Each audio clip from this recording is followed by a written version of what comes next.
داداش شده اینجا ما آمده بودیم قاچاقبر ما را به نام مجید میلان آورده بود. $5000 برش پول دادم. مال میگه افغانستان زنگ بزن 15 میلیون سر نفر دیگه بر ما بده. ما 15 میلیون دلار 15 میلیون افغانی. یک نفر میگه 15 میلیون بده دیگه بر ما پول برس که ما شما را پس طرف تیران بفرستم. شما میگه ایرا گرفته بود قتل میکردن. ایرا قتل میکردن. شوهرم مرا کشت کرد.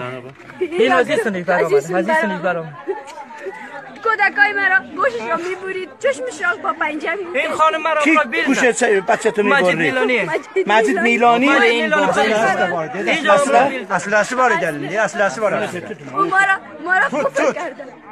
توت که احمد نور با مودم جاتر مامسنا توت احمد چنده احمد نور با احمد زوتر ما شیشای مدر شکستاندیم خود فرار کردیم. اینا با پنجه با چنگارش با چشمش میکشم. چشمش در میون میگه پول بدید. با پنجه آها خیلی ممنون. اینا کش کرده بود. نه نگران نباش خواهر من. الان میدونم مامورای ایران اینجوری نیست. الان به کمک شما میان. اصلا نگران نباشید. ما رو تو رو خدا با مامور بسپار، با کسی بسپار. مامور بیا ما رو بکش عیبی نیست. نه مامور ایران اصلا آدم کش نیست. خراشین üstünden tağın üstünden koştu. مامور ایران برادر شما است، مسلمان هستیم. الان همشون میاد. صبر کنید.